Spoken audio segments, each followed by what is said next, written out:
Hello friends, welcome back to my YouTube channel. तो मैं NEET 2025 का एग्ज़ाम देने वाली हूँ। तो मैं आपके साथ स्ट्रेटजी शेयर करती हूँ कि मैंने अपने टेस्ट के मार्क्स कैसे बढ़ाए और उसकी मदद से आप भी अपने टेस्ट के मार्क्स को लास्ट 80 डेज़ में बहुत ज़्यादा इम्प्रूव कर सकते हैं। अब नीट में सिर्फ़ और सिर्फ 80 डेज़ बाकी है, जो कि तुरंत निकल जाएंगे और आपको पता भी नहीं चलेगा। तो मैं आपको सबसे ईजी एंड शॉर्ट ट्रिक बताती हूँ कि टेस्ट में कैसे मार्क्स बढ़ाए। सबसे पहले तो आपका सिलेबस कंप्लीट होना चाहिए टेस्ट को देने से पहले। आप 1 वीक पहले ही उस टेस्ट का सारा सिलेबस लिख लीजिए, जो भी टेस्ट आप देने वाले हैं। मैं तो 3-3 टेस्ट सीरीज़ ले चुकी हूँ। जैसे कि सबसे पहले मैंने लिया है एलन का टेस्ट सीरीज़, सेकंड नंबर पे फिज़िक्स वाला जो कि है ही हमारे पास, और थर्ड नंबर पे मैंने लिया है न्यू लाइट एकेडमी का टेस्ट।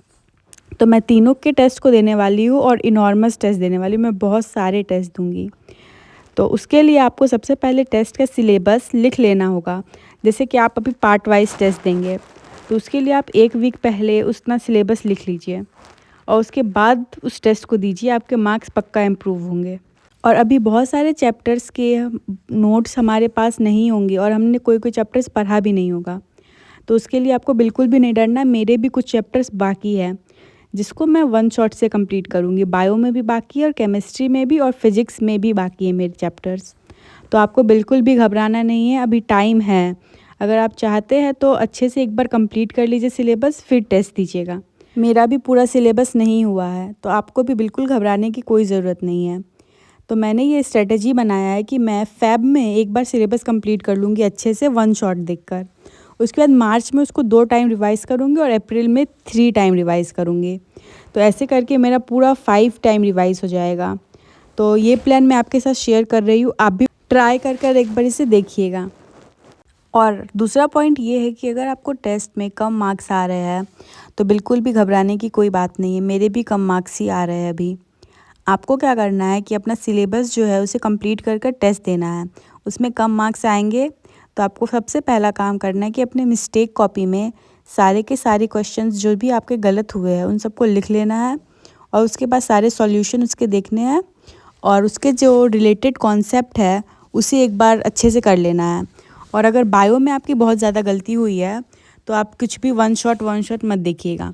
आप डायरेक्टली जाइए एनसीईआरटी बुक पर और एनसीईआरटी से पढ़िए और अपनी सभी मिस्टेक को एनसीईआरटी से ही क्लियर कर लीजिए।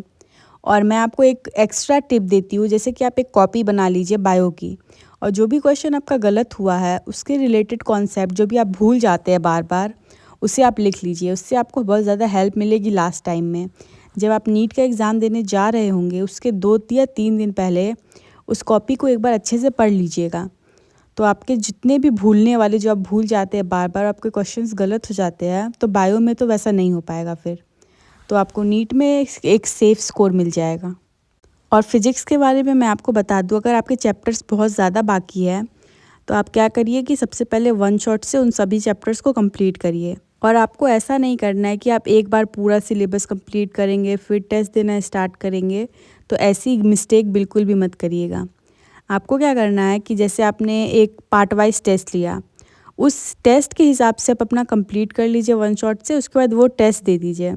पूरा सिलेबस कभी भी किसी का भी कंप्लीट नहीं होता है। नीट से एक दिन पहले भी आप सबसे पूछेंगे तो किसी का भी सिलेबस कंप्लीट नहीं होता है।